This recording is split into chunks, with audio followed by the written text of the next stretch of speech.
Okay. Okay, wonderful. Good. Awesome. Madam Vice President, pleasure to meet you. Thanks for your time today. Our audience appreciates your time as well. Of course. As you know, we're sitting here in a state and arguably in front of an audience that 54 days from now could decide the outcome of this presidential election. Yeah. You hear it more than I do. People want to know more about you and about your specific plans. At the debate the other night, you talked about creating an opportunity economy. I wonder if we can drill down on that a little bit. When we talk about bringing down prices and making life more affordable for people, what are one or two specific things you have in mind for that? Well, I'll start with this. I grew up a middle-class kid. My mother raised my sister and me. She worked very hard. She was able to finally save up enough money to buy our first house when I was a teenager. I grew up in a community of hardworking people, you know, construction workers and nurses and teachers. And I try to explain to some people who may not have had the same experience, you know, but a lot of people will relate to this. You know, I grew up in a neighborhood of folks who were very proud of their lawn, you know?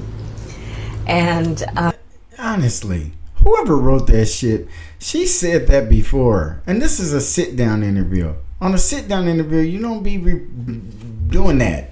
You're supposed to talk about, answer the goddamn questions. The man asks you a question, answer the question. Don't do no campaign rhetoric and none of that stuff. He asks you, what are you going to do to bring down prices and to drill down on this opportunity economy that you're talking about. And you sitting here talking about some stuff that has nothing to do with it. Now you stalling. And you got to get to the business. We need to know. And I was raised to believe and to know that all people deserve dignity. And that we as Americans have a beautiful character. You know, we have ambitions and aspirations. And we have a lot of ambitions and aspirations to spend less money. This is an economic question, and we need to get to the answer, Kamala. You're stalling. Dreams. But not everyone necessarily has access to the resources that can help them fuel those dreams and ambitions. So when I talk about building an opportunity economy, it is very much with the mind of investing in the ambitions and aspirations and the incredible work ethic of the American people, and creating opportunity for people, for example, to start a small business. My mother, you know, worked long hours, and our neighbor helped raise us. We used to call her, I still call her, our second mother. She was a small business owner. I love our small business owners. I learned who they are from my childhood, and she was a community leader. She hired locally, she mentored. Our small businesses are so much a part of the fabric of our communities, not to mention, really, I think, the backbone of America's economy. So my opportunity economy plan includes giving startups a $50,000 tax deduction to start their small business. It used to be $5,000. Nobody can start a small business with $5,000. Well, it was $5,000 4 years ago, and you just thought of that right now because you're running? But investing in people's innovative ideas and giving them the ability to go for it. Opportunity economy means, look, we don't have enough housing in America. We have a housing supply shortage. And what that means, in particular for so many younger Americans, the American dream is elusive. It's just actually not attainable. And for black people, too. So part of my plan is to work with the private sector and housing developers to give them a tax credit, to be able to partner with us as the government, to build, and my goal is 3 million new homes by the end of my first term. In addition, to help people who just want to get their foot in the door, literally. And so giving first-time home buyers a $25,000 down payment assistance to be able to just get in the door, and then they will do the work that they need to do to save and to pay that mortgage and to build wealth for themselves and their family. These are some examples of what I mean when I talk about an opportunity economy, and a lot of it has to do with just the community I was raised in and the people that I admired who work hard, and deserve to have. Well, Kamala, you grew up middle class, and that's really nice. But you're just reflecting on the people that you seen when you were growing up, and like that was it. As a public official, as an attorney general of a state like California, did you ever get closer to a different kind of person other than the ones you grew up around? Did you have any experiences, that you could share with us that would explain whatever the hell it is you're trying to explain? And I think it was a question on your opportunity economy, and somehow we're talking about long. Well, this isn't the debate, and you don't have the help of Donald Trump, kind of getting set off. You got under his skin. But this is just a interview. And you're supposed to be here openly answering questions and adding to this interview, and not just trying to get through it barely. Because you look like you like taking a job interview or something and you didn't prepare. You look so unprepared. Their dreams fulfilled because they're prepared to work for it. You talked at the debate and at previous appearances about turning the page on the past. And in fact, here today in Johnstown, you're talking about a new way forward. Yeah. I think some people have a question, given maybe your current role as Vice President of the United States, how different you are from Joe Biden. And so I wonder if there are one or two spots, policy areas or approaches where you would say, I'm a different person. Well, I'm obviously not Joe Biden. No shit. Believe me, though, in physical appearance only. Other than that, them two are like this, which means she always was. I really thought she was different than Joe Biden. And when he took her as his VP, I bought into that for about 4 or 5 months. But after that performance down on the border, I started paying attention. Like, wait a minute, how are these people getting in there? And then you never really... At first, they were being hard on her, and then I was justifiable. She wasn't doing anything. I wish I had jumped in on it early, but I was giving her the benefit of the doubt. She just looks so much like us. So it fools you. And, I offer a new generation of leadership. And so, for example, thinking about developing and creating an opportunity economy where it's about investing in areas that really need a lot of work. And Black people's bank accounts. Maybe focusing on, again, the aspirations and the dreams, but also just recognizing that at this moment in time, some of the stuff we could take for granted years ago, we can't take for granted anymore. Yep. Like our goddamn vote. That's what we need to not be taken for granted no more. Why don't we listen to her more? She's giving us little clues all over the place. We're just not listening. For example, another plan that I have that is a new approach is to expand the child tax credit to 6. Damn, we had our kids 30 years ago. So what are we supposed to do? Are you going to be like, can we go back so many years? What's the statute of limitations on that money? $6,000 for young families for the first year of their child's life, because that is obviously a very critical stage of development of a child. And a lot of young parents need the help to buy a car seat or a crib or clothes for their kid. Then give them a better employment opportunity. Give them a damn job. Give them something real and not a damn... That means they pay too much tax. If you can give back $6,000, then why don't you just make them not pay that over the course of a year? It'll come in more handy spread out over the course of a year in their budget, as opposed to you giving them back some damn overpayment, and that you probably got to borrow and put on our deficit of 90 million trillion damn dollars. And so my approach is about new ideas, new policies that are directed at the current moment. And also, to be very honest with you, my focus is very much in what we need to do over the next 10, 20 years to catch up to the 21st century around, again, capacity, but also challenges.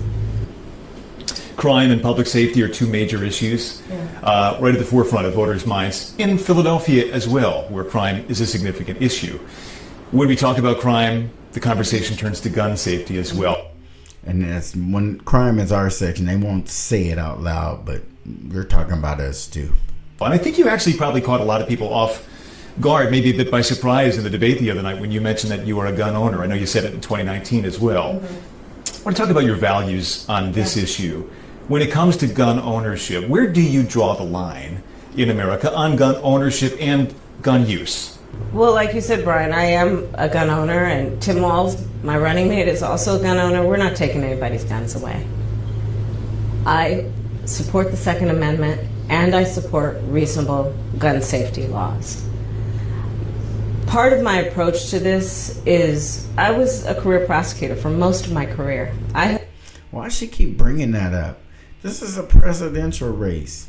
We want to elect you as president and see if you're worthy.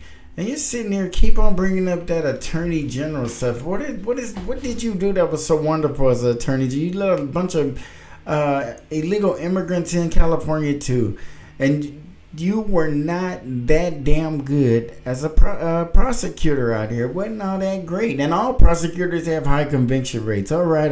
You're right. You were a good prosecutor. We give up. Can you please run for president? Can you please answer this man's question that's about the economy and about you, how you differ from Joe Biden and those type of questions? Come on now, Kamala. You're going to do better than this. This is a horrible interview right now. I've personally prosecuted homicide cases. I have personally... Trump hasn't killed nobody. He has not been charged with murder. You will not be prosecuting a murder, I promise. Please stop talking about your days as a prosecutor. Looked at autopsies. I have personally seen what a... Then you should have known Joe Biden was close. I mean, not to death. Look, doing autopsies, that wasn't good. I shouldn't have said that. Assault weapons do to the human body. And so I feel very strongly that it is consistent with the Second Amendment and your right to own a gun to also say we need an assault weapons ban. They're literally tools of war. Then why do the police carry them? Why do the police have assault weapons in their vehicles if they're weapons of war to use against the citizens? A weapon of war. You said it. Literally designed to kill a lot of human beings quickly. I say we need universal background checks. The majority of NRA members support that. Why? Because it's just reasonable. You just might want to know before someone can buy a lethal weapon if they've been found by a court to be a danger to themselves or others. A lot of police are a danger to others, and they get to carry guns everywhere they go, including off duty, in theaters and wherever they go in their off duty. Even some places don't allow firearms and they still take them inside. But who am I? Hey, and you know what else I always wondered about, guys? This is a good question.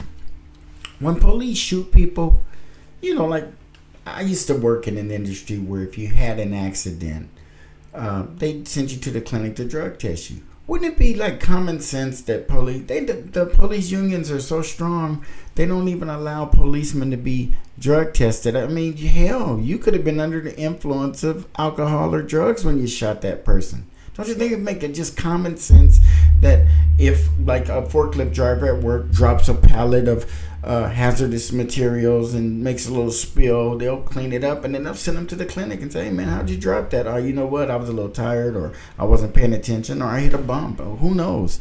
But hey, you shot that black guy, or you choked him until he died. We're going to send you to the clinic and get you drug tested. They don't even do that for killing people.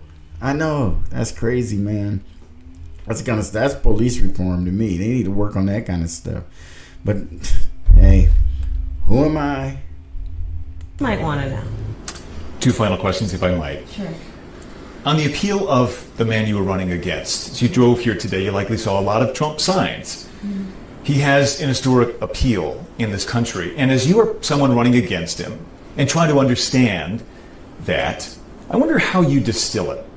What do you understand his appeal to be? And how do you speak to his voters? Or maybe people who just share his values but are open to something else? Based on experience and a lived experience, no. In my heart, I know, in my soul, I know that the vast majority of us as Americans have so much more in common than what separates us. And I also believe that I am accurate in knowing that most Americans want a leader who brings us together as Americans and not someone who professes to be a leader who is trying to have us point our fingers at each other. See, that's that language I don't like.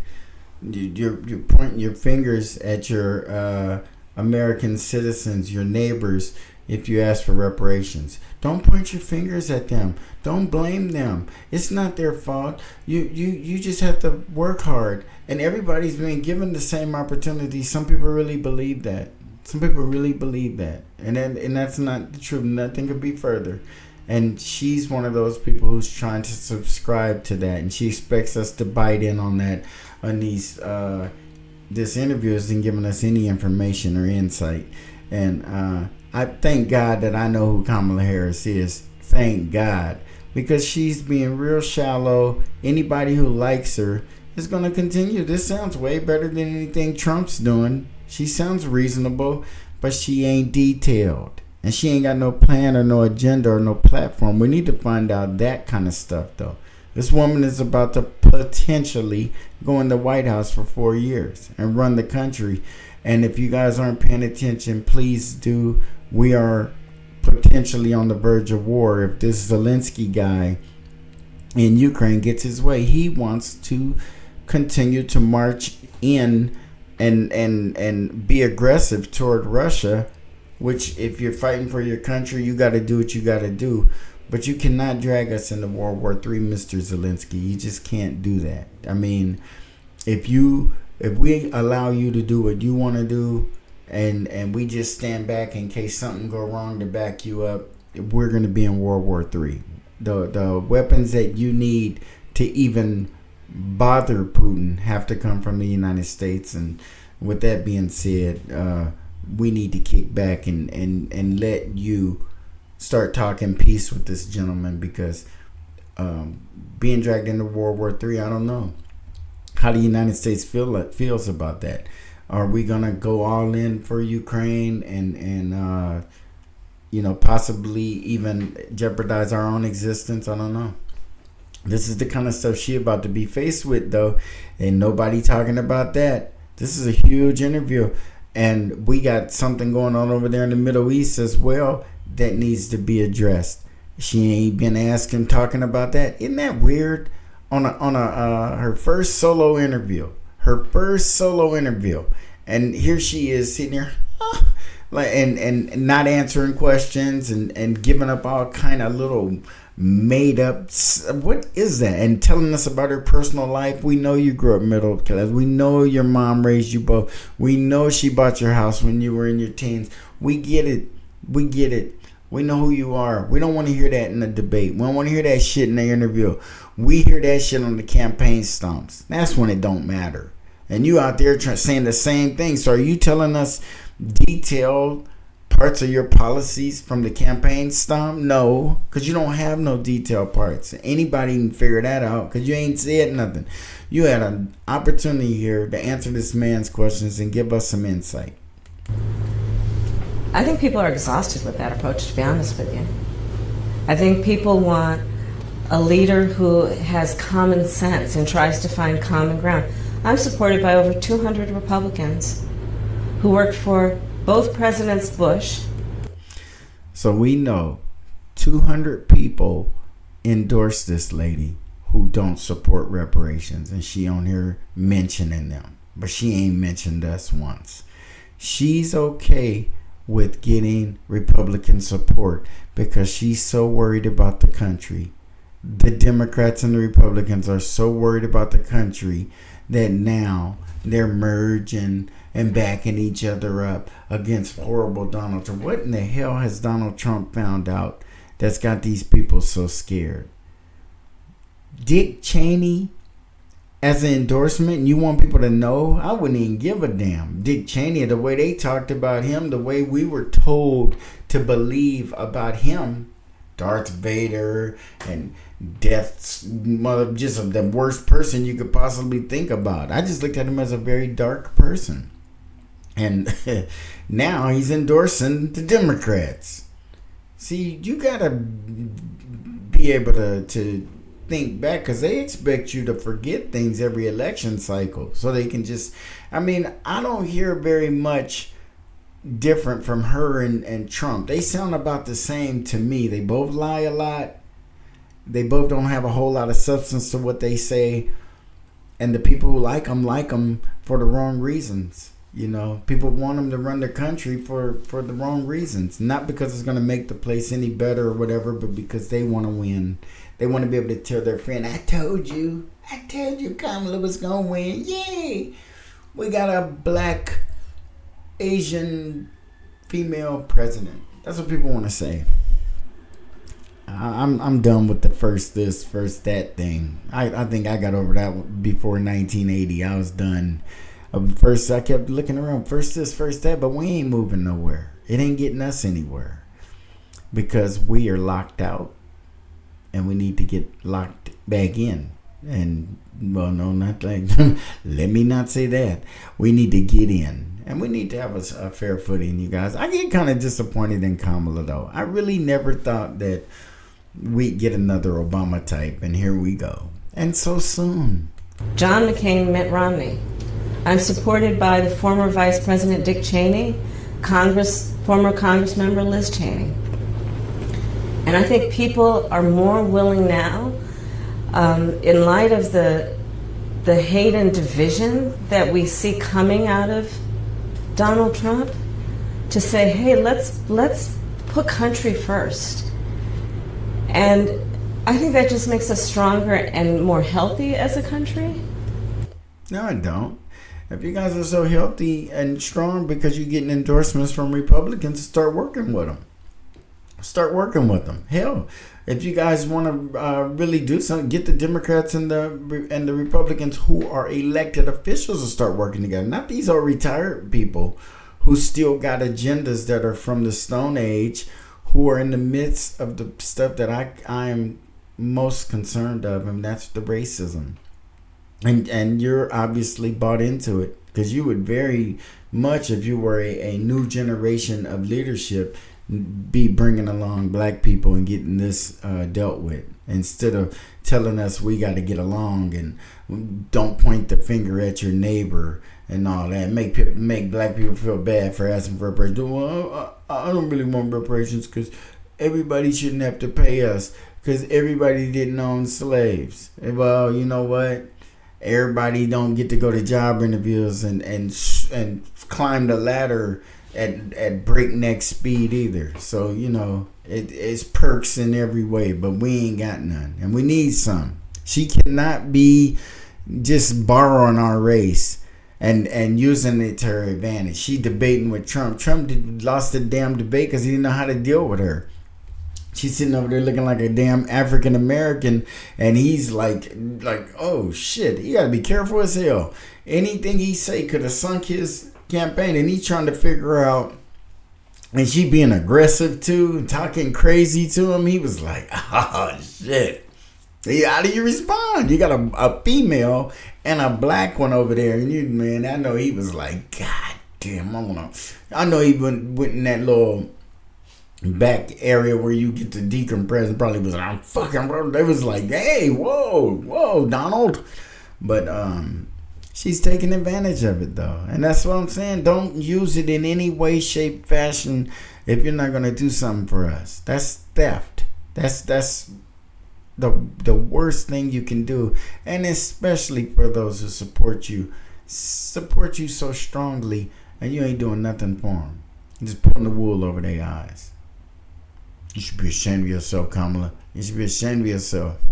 To say, look, we can all debate our differences around, you know, various policies, but let's stop with the division. Like, enough of that. Let's bring everybody together. And finally, as you introduce yourself to America in a new way, they've heard much of your story at the Democratic National Convention and in that debate earlier this week. If there's one thing that you wish Americans knew about who Kamala Harris is that you don't think they know yet, what would that be? I don't know. I mean, probably it's not very different from anybody watching right now. I love my family. Yeah, but we're not running for president. One of my favorite things that I lately have not been able to do is Sunday family dinner. I love to cook. I have incredible friends. My best friend from kindergarten is still my best friend. I think that, I have a career that really, and I said it the other day, as a career prosecutor, I never asked a victim of crime, were they a Republican or a Democrat. The only thing I ever asked them is, are you okay? And I think that's the approach that most Americans want, regardless of who they voted for in the last election, in terms of turning the page and charting the way forward. I imagine you're looking forward to cooking Sunday dinner again. I am looking for it. Yes, I am looking forward to cooking. With the whole family gets involved, the kids. Look at her face just light up. When you ask her some dumb shit that had nothing to do with policies and stuff, she's just like, oh yeah, everybody got there. She's just excited because she feel comfortable because the pressure was lifted. She knows she at the end now. She's like, oh my God, Jesus. But if you're running for president or interviewing for a job of any sort, and the man is asking you at the end, is there anything that we didn't cover that you would like us to cover right now, or something you'd like to let us know about yourself? And then he goes silent and she start talking about Sunday dinners and shit. No, that's not going to get it. I can understand you kind of brushing over things you like to do. Well, me and my husband like to hike, and since I've been running, we haven't been able to go hiking. But I would like the American people to know that this opportunity economy that I didn't really say much about, it's going to include everybody, and it's going to have it's on my website. You can read it, that kind of shit. I'm sorry, I know I didn't go into it deep, folks, but look on my website and there's a copy of it. She ain't going to say that because it ain't there. Is there opportunity? It's a concept, kind of like that shit Donald Trump talking about. They want you to just give them the fucking keys. That's it. They don't give a damn if after that, and she don't either. That's why I'm saying we need to get some shit, rather than just let her think she gonna slither into the White House and then we ain't gonna notice that she ain't doing nothing for us. And then when we do complain, she gonna be like, hey, I told you guys, it's an opportunity economy. If you don't got no opportunity, then you can't be in this economy. So then why you ain't tell us that? Why we didn't know? You tricked us, Kamala. You trying to. Ain't no way. Ain't no goddamn way. Come on, black people. Y'all grew up in places where people couldn't get a nickel out of you without you understanding you are forfeiting a nickel. But to trick you out of it, shit, no. We take pride in that kind of stuff. And now all of a sudden we just dumb because we want to act like we understand politics, and we don't want people to think that, no. Just be your goddamn self. Don't change nothing. Just understand and act accordingly. If somebody is lying to you, it don't take but a couple of times seeing their ass publicly before you figure it out. You black, you're voting for that person. That person is pandering for your vote, but not telling you anything they're going to do for you. That's it. That is a sign of a person you should not be voting for. And with that, folks, like, comment, subscribe, and share. And when we catch her out interviewing again, we'll be back. Have a good one.